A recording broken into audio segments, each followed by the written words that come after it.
On today's show, the Washington Wizards already made a big-time move in the NBA trade market, but with the deadline still looming, could more moves be possible? Joshua Valdez of Clutch Points answers that question today.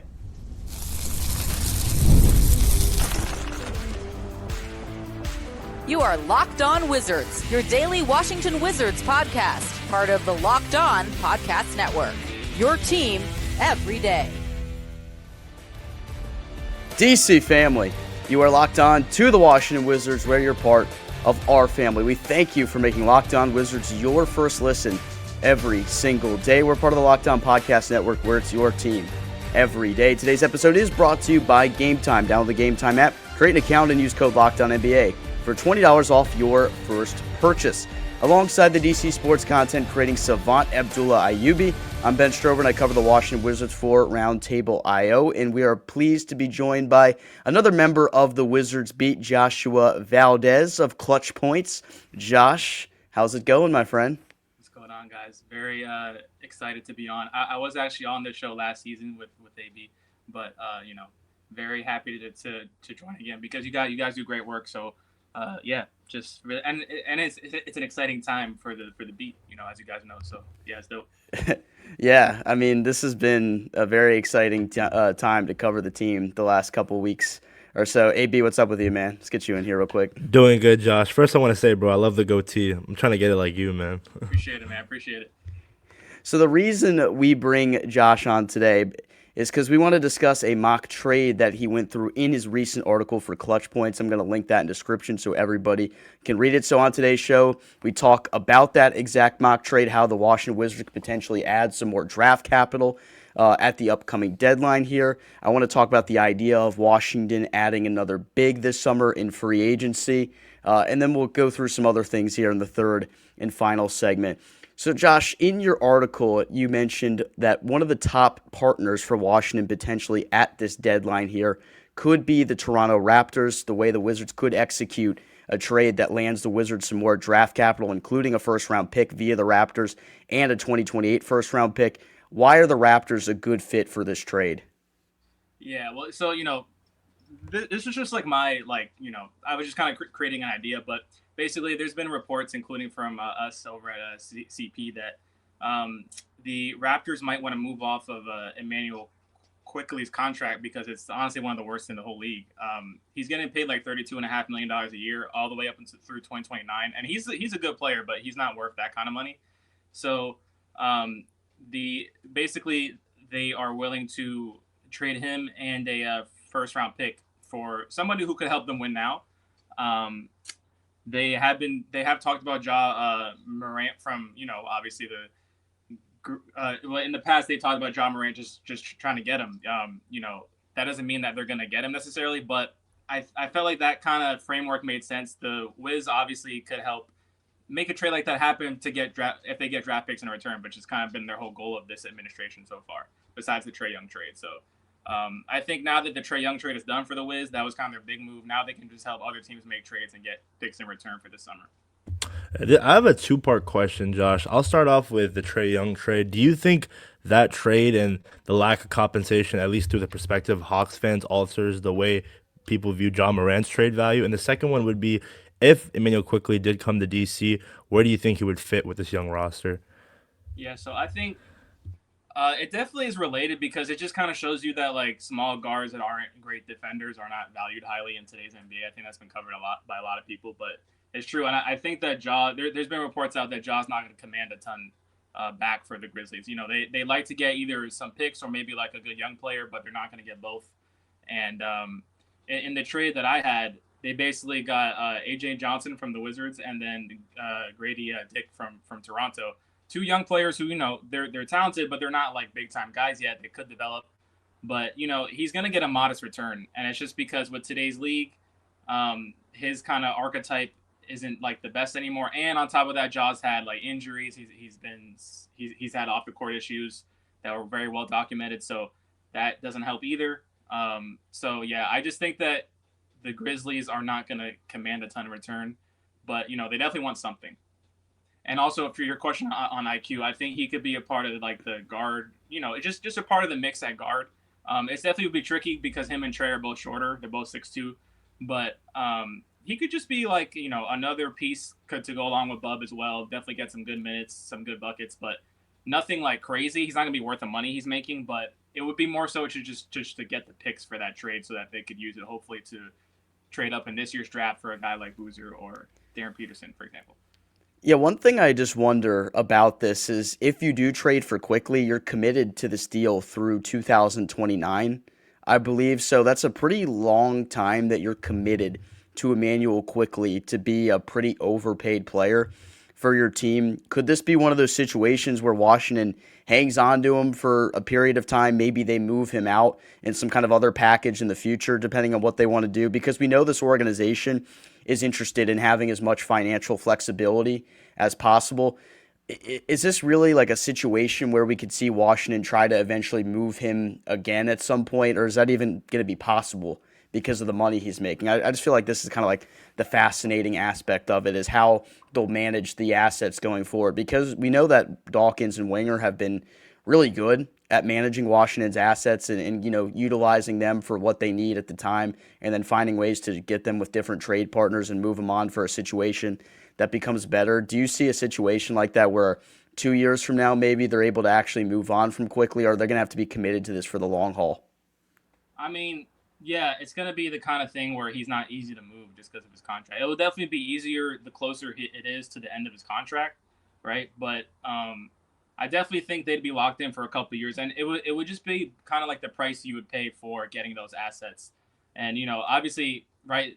It's not like those picks are necessarily going to be lottery picks on their own, because Toronto's like a pretty decent team. They're probably going to make the playoffs, but you could just use it in a package, right? Say if the Wizards land like the 5th pick, right? This is kind of what I was thinking. It's like they could move up from 5 to 3, for example, if they trade, one of their better players along with these like picks they get from this trade, and then like OKC's pick, and then like another 2027 first or something. Like, there's some huge package to go up from like 5 to 3 or 2, and then you get like AJ Dybonsa or Boozer or Darren Peterson, whoever's available there, to get like to be your franchise cornerstone, and they're next to Trae Young and Alex Sarr. So it's like a roundabout way of doing all that. And yeah, you would be committed to IQ for at least a couple of years before you could probably move him. But it's kind of like the sacrifice, I think, that would be worth it in my opinion, just because you need your franchise cornerstone. See, I like how you already have an insurance plan in case Adam Silver gives us the 5th overall pick, Josh, because our luck with the lottery. Going back to your mock trade in the article, I saw that the Grizzlies would get Chris Middleton and AJ Johnson, who has quite the fan club, Josh. So it's going to be hard to convince his fans to get rid of him in DC. I wanted to ask you, with them being gone potentially in this mock, who do you see stepping up in the rotation for the young Wiz kids? I mean, honestly, the rotation. The thing is, like, AJ only got into the rotation recently this season, so I don't think it would be like that big. But obviously, Chris being gone would be like a bigger one. But we all know that Chris isn't gonna stay in DC that long, right? So I think honestly, Riley, is a big one. Jameer Watkins, like those guys are gonna get their minutes, and they already had gotten minutes this year, but they'll get more. Cam, whenever he's back, hopefully this season Cam gets back from his issue, but.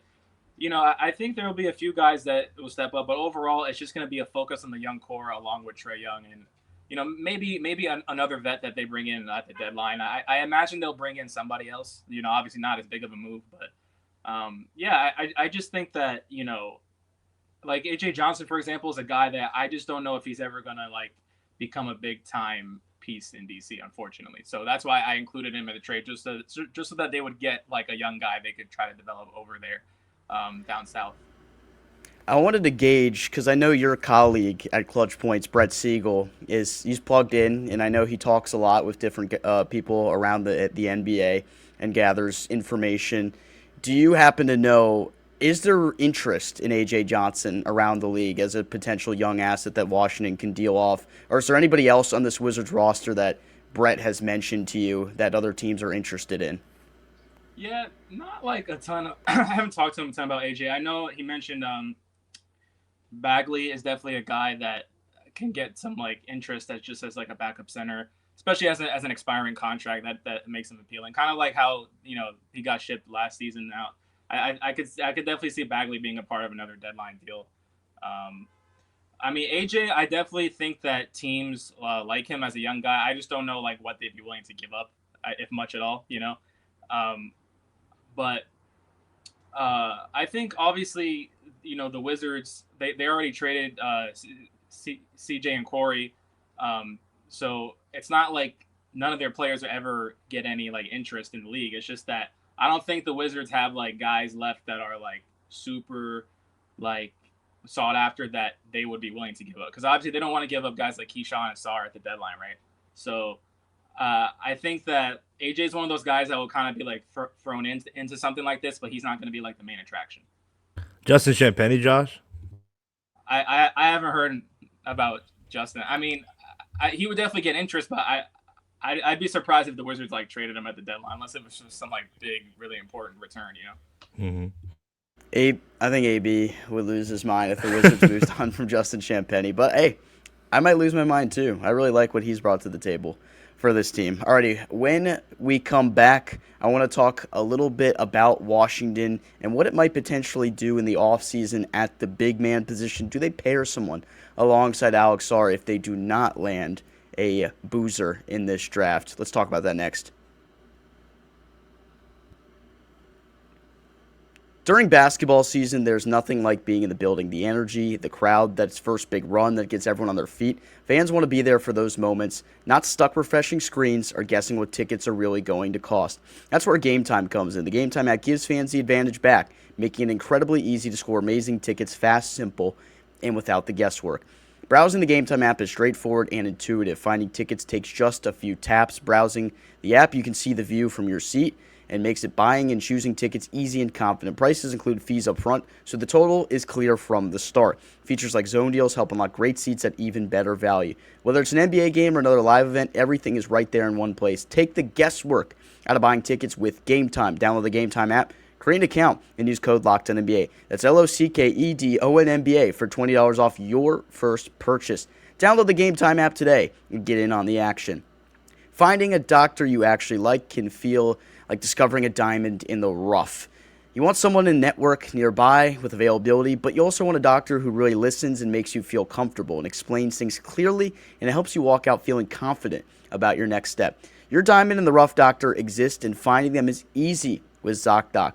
Zocdoc is a free app and website that helps you find and book high-quality in-network doctors so you can choose someone that you truly connect with. I love that you can search for specialty or symptoms that quickly find the right fit for you. Being able to choose in-person or video makes scheduling a lot easier. Also, the real-time availability means you can book instantly without any playing phone tag. Appointments usually happen within 24 to 72 hours, and they can even have the same day open. If I needed to book care fast, this is the first place I'd go. It just makes the process simple. Stop putting off those doctor's appointments and go to ZocDoc.com/LockedOnNBA to find and instantly book a doctor you love today. That's ZocDoc.com/LockedOnNBA. ZocDoc.com/LockedOnNBA. Thanks to ZocDoc for sponsoring this message.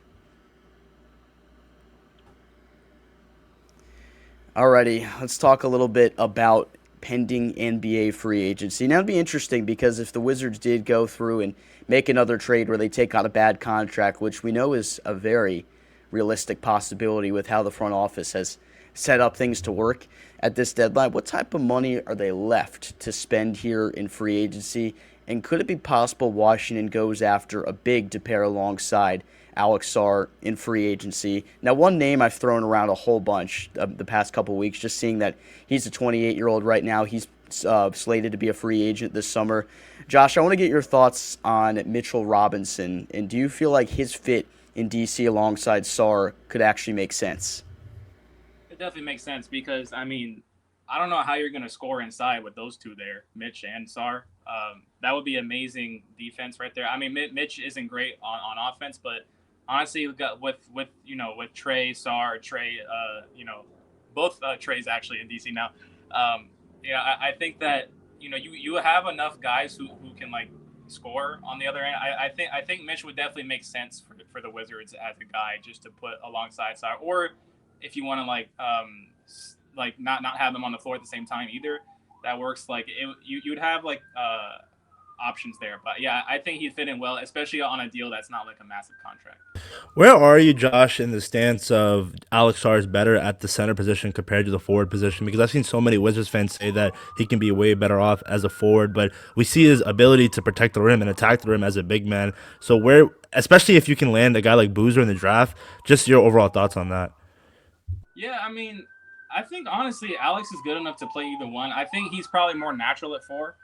Um, but I think this season he's definitely like he's really shown that like he can really bang down low with fives like in general. He's gotten so much better at just like being strong at the rim on both ends. And so I think he can honestly play both. But if in an ideal scenario, I'd say four. But again, I don't think it's something to be super worried about either way. Well, because you didn't just get arrested, I was getting a little bit worried there with the sirens getting closer and closer. They're coming to get you, Josh, for your mock trade. Maybe didn't like the idea of sending Chris Middleton to Memphis. But no, to piggyback on this point, when you watch Sarr play on the floor, just mostly as the lone big by himself, the Wizards have rarely gone double big in the lineup this year, which I find interesting because I thought that'd be one of the more intriguing things we see this year is what does a lineup combination that has Sarr and Bagley out there look like, or Sarr and Tristan Vukcevic? But we just haven't seen that, and maybe that's because the lack of center depth means Brian Keefe doesn't want to have two of those guys on the floor at the same time to avoid foul trouble issues. Are you surprised that they haven't gone to a double big lineup more? Just because I wonder what the fit would look like with Sarr playing with another big on the floor, because I feel like that could be a realistic possibility next year. So I kind of want to see what that looks like, but I want to get your thoughts on that. I think it's just what you just said. It's just they don't really have a lot of big men, and that's obviously like it was kind of the way it was just something that they wanted to do in general because they want to keep their pick this season. Like they didn't get a lot of big men, they didn't have a lot of point guards, and so there was the team was kind of designed, so that they would lose enough games to keep their pick, right? And I just think that it's hard to like do all this at the same time. You're trying to keep your pick, but you're also trying to like help the players like get better every single game. It's hard to do both every single time. So I think that was kind of a sacrifice that the team made was that, okay, like we're not going to learn as much about Sarr next to another big this season, but maybe we can try it out next year and see how that goes. Like we were just saying with Mitch, right? So I think that honestly, yeah, like obviously they don't have a lot of bigs, so he doesn't want to burn them out, but also like the team doesn't want to have a lot of depth at that position so that they lose enough to keep their top 8 protected pick. Yeah, flawed by design. We said the same thing about the point guard position as well, not having a guy that can control this offense. Going back to the bigs on this roster, Josh, do you think the lineup of Sarr and Vooch, like at the 4 and 5, you think we'll see a lot of that the second half of the season? Because again, you want to keep that draft pick. The Indiana, I think right now is on a 3-game winning streak. Sacramento is winning as well recently, so it's going to be hard to see how you can finish out bottoming out. But Sarr and Vucevic, what's your thoughts on that? Yeah, I mean, that's another one where it's like, especially if like Bagley gets traded and they don't bring in another big, I'd just be surprised to see that a ton. I feel like Vuk will get a lot of minutes on his own, like he's been doing. And also that's different because like Vuk's not really like, I mean, he did actually have like a lot of blocks in a recent game. I remember. I think he had 5 against New Orleans. Yeah, he did that, but he doesn't usually do that. He's not really like a big defense guy. So I'm just not sure. And plus, like Sarr, he's great on defense and he's gotten better on offense this season. I don't know like how that would work with those two on the floor. It would be interesting to see, but I just don't think like Vuk sharing the floor with Sarr is gonna be like that intriguing for the Wizards' future. You know what I mean? Like I don't know how much Vuk is gonna be a part of the Wizards' future, like past this season, next season. You know what I mean? Like he might be a guy they want to keep around for a little while for depth, but I just don't know if that's like going to be a major part of the picture moving forward to be, but I could be wrong. I want to see more physicality at the big man position for this team in the future, because if the expectation going forward, and Josh, I know you agree with AB and I that this team will have more reasonable expectations to increase its win total by a good enough margin next year, they're going to need to be more physical outside of Alex Sarr at that position, because we've seen at times, as good as Sarr has been defending the rim, he has struggled when he's had a real big physical guy to guard up with, whether it's Giannis, Karl Anthony Towns on a couple occasions. It makes it more difficult, and I like to think back to what OKC did signing Isaiah Hartenstein and how the impact was seen from that, because you have a really good, talented, offensive, athletic, and defensively athletic big as well in Chet Holmgren there. But he's a little bit slighter in frame. He's not as great defending on a big physical player. So that's why you bring in your bruiser type of player. If the Wizards had that next season, how much better defensively do you think they could be? Because right now, obviously, they're kind of a mess defensively overall, but how much would an addition like that improve it? I mean, it would have to improve it because honestly, like besides this stretch they had before the trade where they were actually winning a decent amount, it's always been one of the worst. They've always been one of the worst teams in the league on that end since this whole since Keith became the coach, and this even since the Dawkins came in. So I just think that it's kind of they have to go up. You know what I mean? It's just it wouldn't make sense any other way. And I don't know. It's just something that I don't see how it could hurt the team to have another bruising center. Like we said, Mitch earlier, I just don't see the downside is as long as the guys stay healthy. It feels like I don't know what the downside is. Yeah, I agree with you 100%. All right, when we come back, let's talk a little more broader about the Wizards rotation and what it could look like as early as next season as well. Trae Young, part of that picture, of course. I carry a lot of responsibility in my household. If something happened to me, there would be serious consequences. We have a mortgage. We got tuition. We got everyday bills. Those aren't going anywhere if something happens to me. And I know that's an overwhelming feeling, but I'm taking steps to protect my family by getting life insurance through Ethos. Ethos makes getting life insurance fast, easy, and 100% online. You can get a quote in seconds, apply in minutes, and get same-day coverage. There's no medical exam. You just answer a few simple health questions. You can get up to $3 million in coverage. Some policies are as low as $30 a month. And as of March 2025, Business Insider named Ethos the #1 no medical exam instant life insurance provider. Ethos has 4.8 out of 5 stars on Trustpilot with over 3,000 reviews.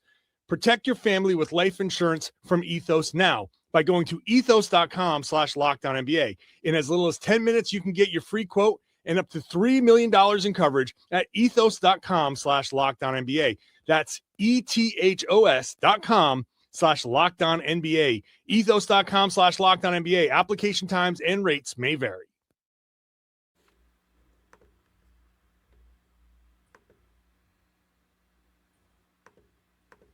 Sorry about that, Ben. Josh, going back to Trae Young, because obviously he's the talk of the town, and the honeymoon phase is still going on with him and Wizards fans. Wizards fans are questioning how many games he'll play throughout this season, and we had Brad Rowland on from Locked On Hawks, and he told us that Trae's a competitor, and I'm assuming that he wants to play at least those games, the 2 remaining games they have against Atlanta, Washington. What do you make of the situation, and do you see him playing more than 7 to 8 games? Yeah, I think it's going to be anywhere from 7 to 15 maybe, something like that. I think they definitely want to see him on the floor with the young guys. That's kind of like a test run before next season, but at the same time they want to keep the pick. Keeping the pick is #1 priority, right? We all know that. So as long as they're losing enough and they feel good about that, right? Because they got to stay in the bottom 4 teams to make sure that they keep the pick. I think as long as you have that, I think that he'll be able to play a few games and it won't really affect the pick standing. Obviously, he has actually been hurt this season. He's only played 10 games the whole year. So it's not like they're just making it all up, right? He has actually been injured, and they want to make sure that he doesn't re-aggravate something. So I think both things are kind of true at the same time, right? So I would say, something I don't know, I'll guess 12, for example. You'll see a bit of a test run, but nothing too crazy this season. Yeah, I would say, sorry, real quick, Ben, you would probably see him against better NBA teams compared to teams that you're competing to finish bottom of the barrel, but we'll just have to see. Yeah, I can see that. It's going to be crazy. I feel like they're going to have to milk it when he does make that first start. They're going to announce a week in advance to get people to come to the game, sell as many tickets as possible for that game. And it'd be exciting. It'd be a big deal to actually see him take the floor for the first time. So that is very interesting to see. Some numbers that I tweeted out on my X account at Strober Sports. You want to give me a follow there. Catch and shoot 3-point numbers for the Wizards. You got 3 guys that really stand out to me. And Trey Johnson at 41.2%, Keyshawn George at 45.5%, and then Bub Carrington as well at 42.2%. All of this is being done, Josh, without a true viable point guard on the roster. And Bub Carrington fits in this equation here, but like he's the one that's getting these catch and shoot opportunities. So obviously that's not him passing the ball to himself. I think we could see some combinations where you see Bub play at a more natural two position or combo position for himself. How much better do you think this Wizards offense can look with Trae Young being the main distributor? Because you already got some pretty impressive catch and shoot numbers from these type of guys. How much better could it look with Young on the floor? A lot better. I mean, this guy he's basically one of the best NBA players at like kind of organizing the offense, right? He actually had the most assists in the entire league last season. So it's kind of amazing because like on one hand, the Wiz, they needed a star player. They also needed a true point, and now they got both in the same guy with Trae. The thing is like they obviously have to keep the picks. So they got to be careful this season. But again, I just think they'll test it out and see how that goes. But again, it's kind of like the whole thing with the defense we were talking about earlier. It's like it could only go up, with this kind of situation, because like you said, these guys were getting better without having a true point to actually like control the offense for them, and they had to like kind of generate the open looks themselves. It was really hard for them to like get open looks in the half court every single possession without a true point guard on the floor. And now Trae is, obviously he likes to take a lot of shots, but he's also a great passer. So, he can actually like create open looks and make them shoot even better than like what you were just saying, just because they're going to have more wide open looks. And that can only mean good things for them. And they got the 4-time All-Star at such a right price, Josh. I mean, it was a lot of people were questioning how did you not give up draft capital, but if you understand the contract situation, this was a perfect fit for Washington. Looking ahead, if you somehow landed a Bonza or a Boozer, how different are expectations for next season, Josh? Do you see this team potentially being in the play-in? 100%. Like they have to be at least like the 8th or 7th seed. I just there's no excuse because you have like really talented players. Like say if you got Trae, Bonza, Trae Johnson, Keyshawn, Alex, Bilal, Bub, like that's really solid lineup. It's not like the best in the NBA, but it should definitely win you games, and especially because the East isn't even that strong anyway. So I mean, obviously you'll get like Halliburton and Tatum back next season, but either way, the East isn't like as good as the West. So I think that this team should at least be like 7th, 8th seed, and maybe even make like the first round of the playoffs. That would be like really good, but at least 7th, 8th seed by the end of the regular season. I hope you're right. I really do, because like it's been a long time of bottoming out for this organization, but this was always the plan. So it feels good that you're hopefully getting to the point where you're going to start to see a light at the end of the tunnel for this organization, where you're really trying to compete, play some better basketball again. You mentioned some key guys on this roster next year and young talent that this Wizards team has. Obviously, if you have Trae in the starting lineup, if you add a big in free agency, or if you add another player, obviously via the draft this year, if you have a top 3 pick, hopefully, somebody's going to end up being the odd man out of this rotation of the guys you named. Who, if you had to guess right now, would that be? I think my biggest question right now is Bub, actually, because I feel like, he's the most similar player to Trae out of this group we mentioned. He's not the same, obviously, because he's not like a pure point, but I think that Bub has been on the ball a lot for the Wizards. Like, we haven't seen him like be super off ball, which I think he will be if he shares the floor with Trae. I think his best bet is to like basically be the guy that comes behind Trae on the bench. But in terms of sharing the floor with Trae, I'm not sure like how that's going to go. Like, I feel like that would be a pretty big adjustment for him. So I would say he's the biggest question I have. Outside of the top 5 talent out of this draft coming up, Josh, are there any other prospects that not many Wizards fans know about? I mean, yeah, I feel like, honestly, like, there's definitely guys that can help. Like, I look at the guy at Bama, LeBaron Philon. I mean, he's someone that Wiz fans have mentioned. He's definitely come out. He's kind of struggled recently, but I think he has a lot of potential. He actually could have come out last year, but he stayed. Like, again, there's a lot of guys like that can help. But I think that, like, the reason why Wiz fans are so kind of like into the top 3 is because they know they need their franchise cornerstone. And at some point, you can't just keep getting players that are good but don't have the superstar ceiling. You need your guys. So I think that it would be great if the Wiz lands somebody like him as well, but it's not going to mean much without one of the main guys. Adam Silver, I hope he's listening, man. Oh, well, we'll just have to see. The lottery is. I wish we could just sim to the lottery. I think I saw people commenting at this point after the loss to Phoenix. They're saying, all right, I feel like I'm at the point where I've seen some good stuff from some of these young guys. I'm just kind of getting ready to sim to the lottery. That's the next big chapter of the Wizards season. And you might be right, but we're in it for the long run. Josh, you're in it for the long run covering this team. Let everybody know where they can check out your work and check you out on social media. Yeah, man. So X at Josh Valdez 100. You can see me post like clips from basically most of the home games, articles there as well. Clutchpoints.com. So, but especially recently, I've been making like new stuff basically every day, just because with how I feel like ever since the trade, stuff's been really heating up, which is exciting. But yeah, those are my two main things. I also have a pod on YouTube, Spotify, Apple as well. You can check me out on there. So. But yeah, again, guys, thank you so much for having me on the show. Definitely gotta do another one sometime. Hey, Josh, we appreciate you, and we'll see you soon in that Northeast platform. It's going to be a minute because the team's out west, but we'll be back sitting there right next to you shortly, so we can't wait for that. All right, thanks for coming on, man. Yep. All right, everybody, that is Joshua Valdez from Clutch Points. Be sure to check him out at all the places you mentioned. I'll be sure to link his work in the description below as well. That'll do it today for Locked On Wizards.